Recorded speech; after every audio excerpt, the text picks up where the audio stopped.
Hello, नमस्ते सबैजनालाई। आज म बनाउन गइरहेको छु आलुको पराठा। त्यसमा मैले यो आलुलाई मेस गरेर यसमाथि चप गरेको प्याजलाई हालेँ अनि यसमा मैले अदुवा, लसुन, ग्रिन चिल्ली अनि स्वादअनुसार नुन, यसमा थोरै हल्दी अनि रेड चिल्ली पाउडर अनि जिरा पाउडर, त्यसपछि धनिया पाउडरलाई हालेर थोरै यसमा चाट मसला हालेँ अनि धनिया पाउडरलाई मिक्स गरिदिएँ।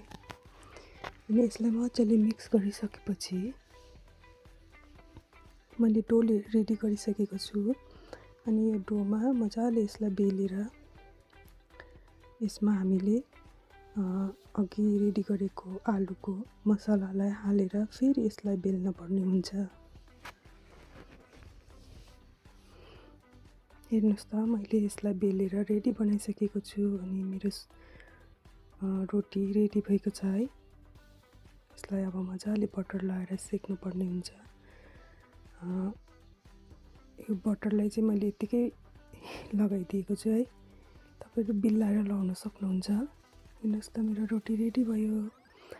त्यसरी नै फेरि अर्को यसरी नै मैले 5-6वटा आलु पराठा बनाएको छु।